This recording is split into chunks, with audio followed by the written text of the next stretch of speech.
kabar Ibu Bapak dan Saudara sekalian? Kita mulai kembali kebaktian rumah tangga di pekan ini bersama-sama merenungkan firman Tuhan.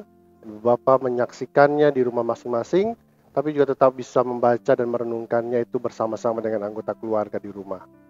Mari kita persiapkan Alkitab kita.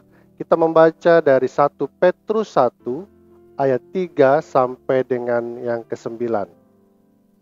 Judul renungan KRT kita saat ini adalah dipelihara Tuhan bukan untuk berdiam diri. Dengan tema begitu, pasti penulis DPA saat ini menulisnya jauh sebelum ada penyebaran COVID-19. Meskipun ada kata bukan untuk berdiam diri, itu bukan berarti kita bisa kemana-mana Bapak Ibu dan Saudara. Melainkan justru dalam pemberlakuan PSBB, pembatasan sosial berskala besar ini, kita diminta untuk tetap tinggal di dalam rumah. Meskipun ada hal-hal yang penting, kita bisa tahan-tahan dulu. Kecuali kalau ada hal-hal yang urgent, mendesak, atau yang darurat, barulah kita pergi ke tempat tujuan. Tetapi tema yang demikian pasti ada maksud yang lain, agar kita untuk tidak berdiam diri, artinya agar kita tidak pasif dalam menjalani perintah Tuhan. Masih dalam suasana Paskah, kita perlu menghayati kembali kuasa kebangkitan Kristus. Nah, pembacaan kita dikatakan, terpujilah Allah, berarti bersyukurlah kepada Allah, justru ada berita kebangkitan Kristus.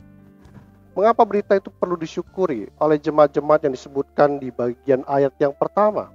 Jemaat di Pontus, Galatia, Kapadokia, Asia Kecil, dan Bitinia, karena jemaat-jemaat ini justru sedang menghadapi persoalan, sedang menghadapi masalah, sedang menghadapi tantangan, sedang menghadapi pencobaan.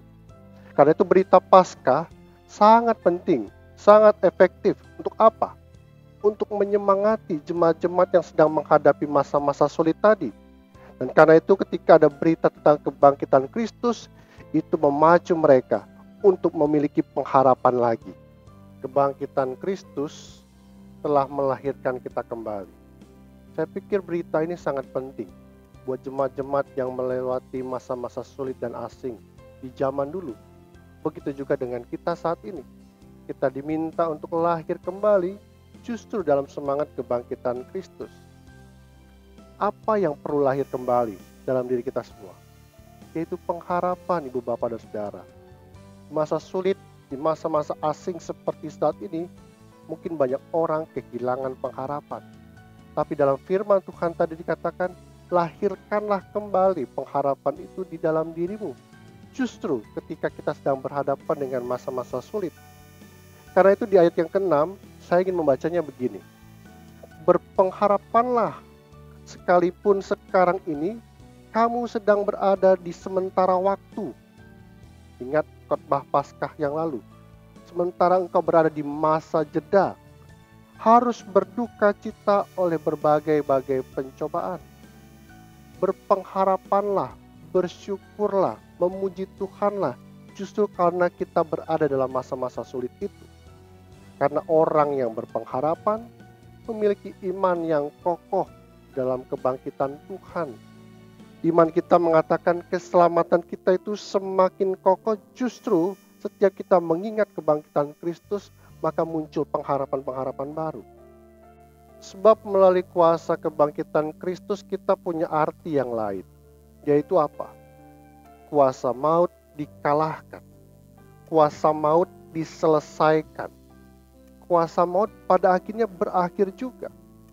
Maka dalam kuasa kebangkitan Kristus pun, kita hendaknya mengatakan kepada diri kita masing-masing, masa-masa sulit kita saat ini, masa-masa pandemi COVID-19 ini, di masa pemberlakuan sosial berskala besar ini, maka kita tahu betul bahwa semua persoalan dan masalah-masalah sulit itu pasti akan dikalahkan, pasti akan diselesaikan, dan pasti akan berakhir juga. Ini tidak akan berlangsung begitu saja. Karena itu pengharapan membuat kita jauh melihat ke depan bahwa di situ janji Tuhan sudah disiapkan oleh Allah. Karena itu poinnya di sini dalam judul renungan kita hari ini, bahwa Ketika kita bukan untuk berdiam diri, berarti kita bisa melakukan sesuatu. Meski dalam masa PSBB ini, apa yang bisa kita lakukan?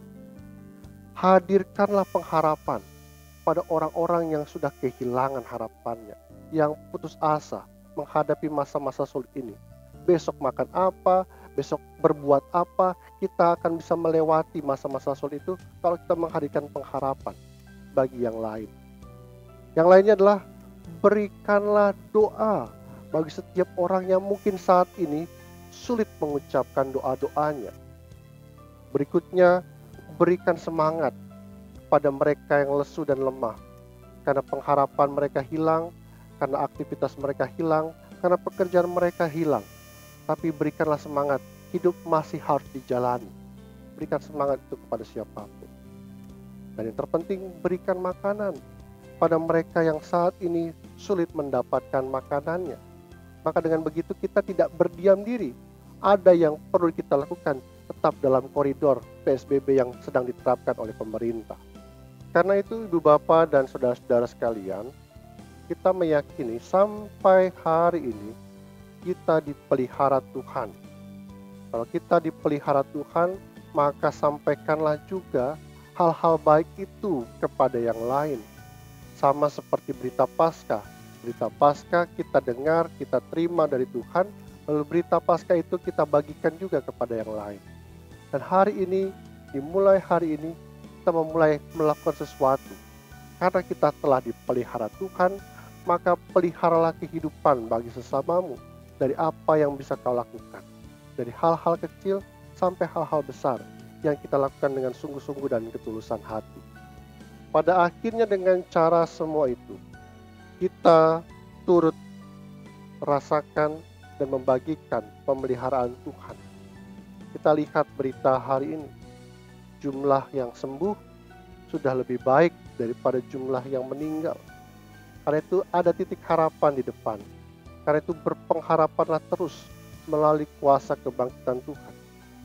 Paskah bukan hanya Tuhan yang bangkit, tapi Paskah yang kita hayati sebagai orang-orang percaya, maka membangkitkan kita untuk mengangkat hal-hal baik dalam kehidupan sehari-hari, dan disitulah pemeliharaan Tuhan dirayakan oleh kita semua. Tuhan memberkati kita semua. Amin.